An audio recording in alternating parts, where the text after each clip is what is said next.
Tu veux devenir libre financièrement, premier conseil, oublie ce que tu vois dans les pubs YouTube, oublie que le revenu passif va te permettre d'être complètement libre et même multimillionnaire juste en 30 jours. Oublie tout ce qui est petite formation qui te fait miroiter qu'il suffit de faire un peu de dropshipping et tu vas monter à 50 000 euros par mois en l'espace d'une semaine. Il te faut un plan solide, t'as pas besoin d'un miracle et je vais te montrer ce qu'il te faut exactement en 2025. Le revenu passif, c'est pas un mythe, mais c'est un point de départ. On le voit souvent avec les entrepreneurs, ceux qui ont déjà des millions.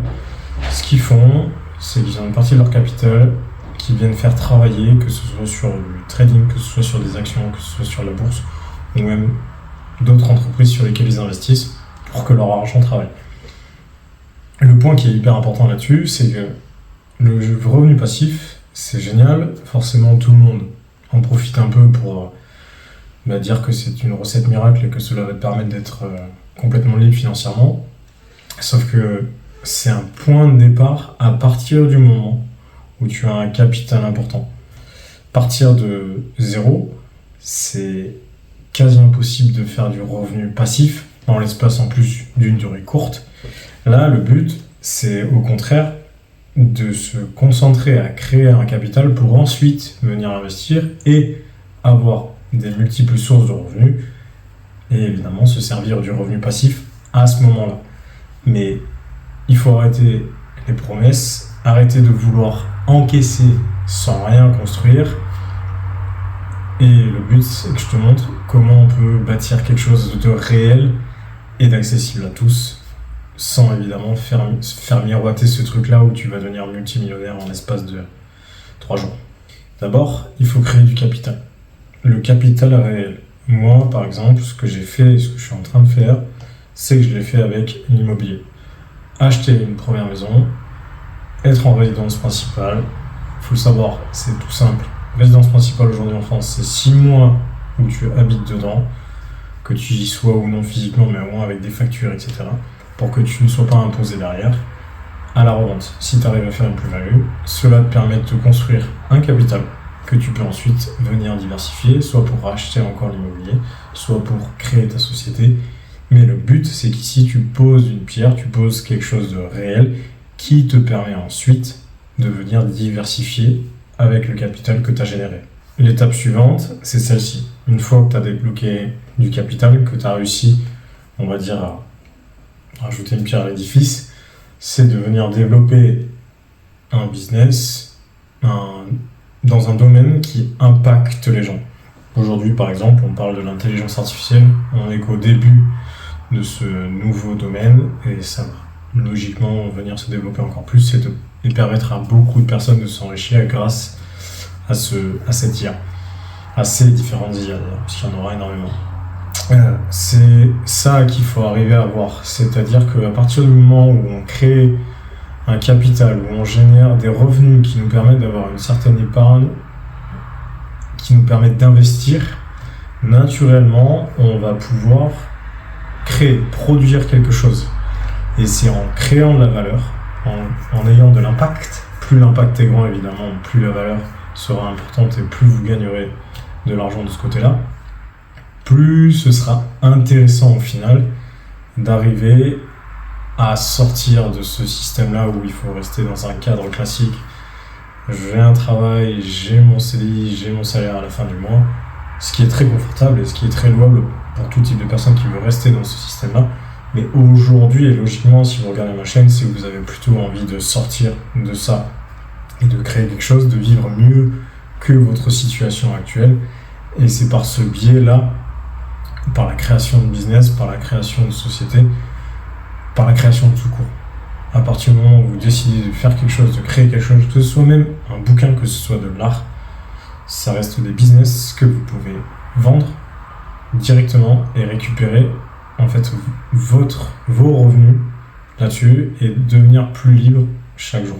Ce que je refuse aujourd'hui, et c'est pour moi la difficulté dans laquelle on vit aujourd'hui, et c'est en partie avec les réseaux, c'est qu'on te fait miroiter très facilement en fait les raccourcis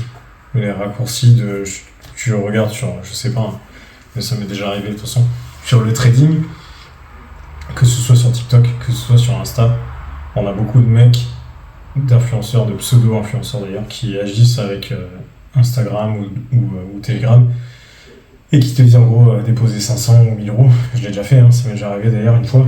Donc on le fait tous, on y passe tous. Et en gros, c'est des romans magiques et on va te promettre d'avoir, allez, je vais pas dire de bêtises, mais de faire un x10 ou un x50 sur l'année, tu vois. Chose qui, en fait, n'est pas du tout réelle. Et concrètement, si certains gagnent de l'argent avec le trading, c'est parce que leur capital est beaucoup plus élevé, en fait. La prise de risque est moindre. Et du coup, ça marche. Mais quand on part de pas grand-chose, quand on a 500 ou 1000 euros de capital, ce qui n'est peut-être beaucoup pour nous aujourd'hui, mais qui est au final rien du tout quand tu commences dans ce domaine-là, ta prise de risque est trop importante. Et en général, ça marche un temps et ça s'arrête après quelques mois, après quelques semaines ou années même. Donc c'est tous ces petits raccourcis-là qu'il faut éviter. Comme toutes les formations, il y en a qui sont très intéressantes. Il y en a une d'ailleurs à laquelle je m'intéresse et je vais me pencher un peu plus dessus, mais toutes ces formations où en fait on te promet 100% de réussite. Ça n'existe pas en fait. C'est pas quelque chose sur lequel c'est parce que tu achètes ça que tout de suite tu vas réussir et que ça va être le feu.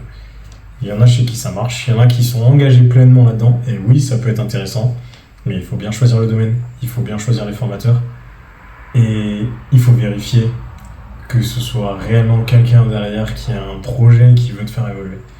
Faut pas aller voir partout, faut pas tout prendre, faut être hyper vigilant avec ça, et vraiment réfléchir à ce que tu choisis et ce que tu veux faire.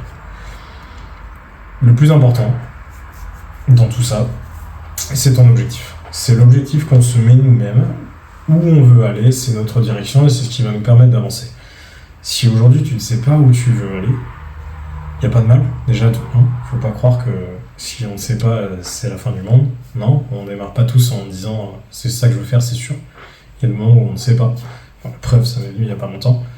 Donc il faut que tu prennes le temps de venir aiguiller pas tes directions, mais tes différents chemins empruntés, que tu fasses le tri de tout ça pour savoir où tu veux aller, quel est ton objectif de vie à toi. Si c'est la liberté financière, super. Si c'est juste avoir un travail classique, avoir tes vacances, ta famille, c'est super aussi. Le plus important, c'est ça. C'est concentre-toi sur ce que tu veux, où tu veux aller, et tu verras que le processus se mettra naturellement en marche. On dit souvent que le plus important, c'est pas la destination, c'est le chemin, mais c'est exactement ça en fait. Si on sait où on veut aller, très bien, on le laisse de côté, on sait que c'est là, on l'a en tête. Prenons plaisir et croyons au processus du chemin, de ce qu'on fait là, des actions qu'on met en place concrètes pour réussir. Et c'est comme ça qu'on fait, c'est en structurant notre chemin en fait. Si notre processus est là, si le plan est en place, peu importe qu'il y ait des changements ou quoi, on s'adaptera en fonction puisqu'on sait où on veut aller. Et du coup, on saura pourquoi on fait ça et où est-ce qu'on veut atterrir. C'est le plus important aujourd'hui.